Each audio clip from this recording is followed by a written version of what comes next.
Hey guys, it's Jim Bounds with Co-op Motor Works and Motorhome Rehab Ranch over on Patreon. And hey, listen, I'm in Florida. Okay, if it's in the 40s, brother, it's cold. Okay, it's cold. So I brought my. This is from my coach, the Ready Room. I brought it in here today, and so I'm gonna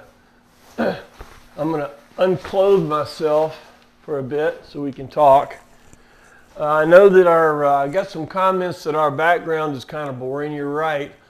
But listen, man, it's cold out there. So we're going to have a talk today. And I thought about different things to discuss and things. I have a lot of discussions on the phone with you guys. You call up and we talk about things. And you know that the office phone cuts off at 30 minutes and 24 seconds. I don't know what's going on with that. And if you call me on my cell phone, we get into discussions and things. And we had a discussion, Rick, D, and I, and we were kidding when it was over. Said, you ought to have a video about that, all those things. And I said, yeah, we should. Well, Rick, we're going to, okay? So the first thing that we had talked about, that light on the dash that says check air ride system, right? The one that comes on, you hear a buzzer, right? And sometimes it goes off, and sometimes the buzzer goes off, but the light stays on, and you got this light, and you put a piece of tape over it or pull the bulb out, Listen, let me tell you what you want to do with that. Now, in any light, it's a circuit, right? And within a circuit, there's a switch, okay? And if anything happens to that circuit, we hope the circuit's fused, because if it's not, something's going to burn, right? Now, the circuit for that light and that buzzer, okay, is a nebulous timer. When I say nebulous, it doesn't mean anything. It's a timer.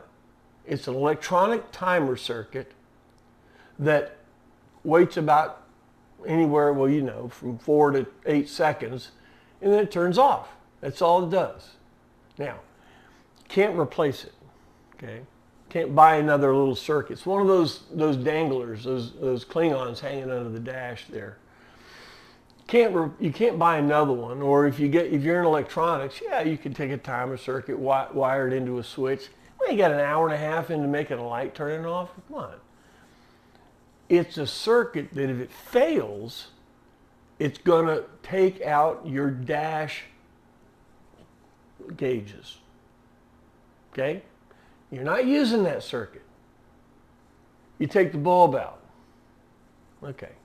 Listen, down on the neutral safety switch, down at the floorboard on the steering column, is a switch. And there's a bunch of wires going to it. So the purple wires are important. That's your starter. But there's 2 other wires plugged into it. One is your reverse lights. The other one is the switch to turn on that circuit. Okay? Now, where that circuit is pulling its power from is your gauges. And if that circuit burns out, it's going to take your gauges out, and you're going to keep replacing the fuse, it's going to keep blowing. What I do, unplug it from the neutral safety switch, find it inside dangling, unplug it, pitch it in the trash, don't worry about it, okay? Because all it's there to do is say, hey dude, you have an air ride system, look at it. No other car does that. So they put a switch in there and a whole circuit to do that. You know you have an air ride system. You went out of the way to buy a GMC. Why? Because it has an air ride system. You know it has one. You don't need a light to tell you that. Disconnected. What do you think, Rick? I could get that expression in. How'd I do? Next one is engine oil pressure. What does that gauge mean? It's all over the place. All right, here's how you use the gauge, the idiot gauge. When I say idiot gauge, it means it's not calibrated. It doesn't say 20 or 40 or 60 on it. You old guys know this, but an idiot gauge tells you what's going on. It doesn't tell you any exact pressure, right? It's got a low, medium, and high. Okay? All right, so when you fire the thing up, it goes, where's it go? Tell me. Where's yours go? I don't know, 3/4? Okay. Say it goes to 3/4. All right? And let it sit there and warm up. And if you watch the gauge as it's warming up, it's dropping down, and you're probably freaking out, going, what the hell is going down? Look at that. It's going to go down 50% from where it starts. So if it starts here, it's going to go to there. When it's warm, you're going to have half the pressure. And then if you reach down to the gas and rev it one time, high idle, it'll come up a little bit. Okay? What's that mean? What that's telling you is the main bearings on the crank and the rod bearings create the oil pressure. Those bearings, the tightness of those bearings create the high oil pressure. So over the years, when that thing starts to wear down, the oil pressure drops. Okay? Now, when it's cold, it may be decent oil pressure. But a big block is really bad. As it warms up, it expands. The block expands. Okay? When that happens, the tolerances open up. That's why the oil pressure drops down. Now, if the engine is at here, cold, and here, hot. We have one out there that's that way now. Runs like a rape tape. It's fantastic. Running heck. But at hot, if you didn't know where zero was, you'd think it didn't have any oil pressure. Okay? That means it's a worn engine. That means that that oil pressure is telling you that the bearings in the hot condition open up and now it's loose. That's a great engine to be rebuilt. Why? Because it's not had any trauma to it. What's happened is all the bearings or the crank or the rods or whatever are just out of tolerance, but everything's still running.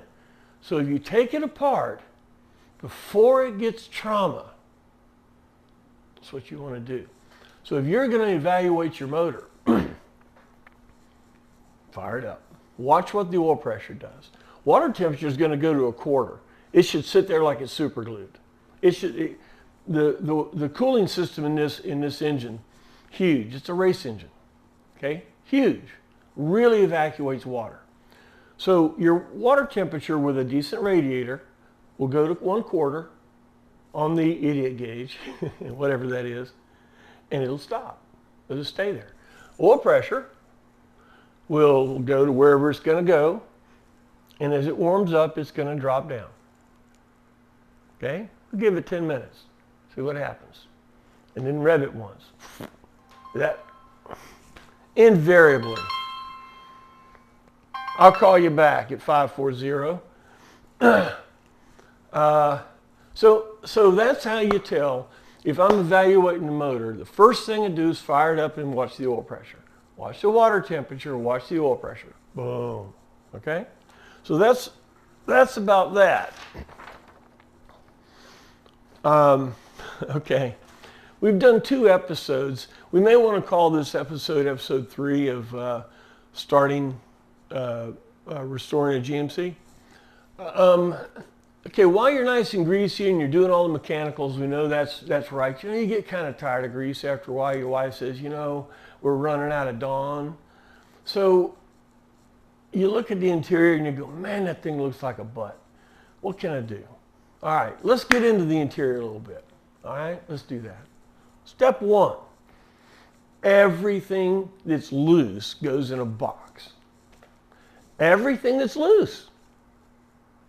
Everything that's not supposed to be there or attached to the motorhome goes in a box and goes outside the motorhome. Now you can see, I mean, the cabinets, the overhead cabinets, empty, everything. Get it out.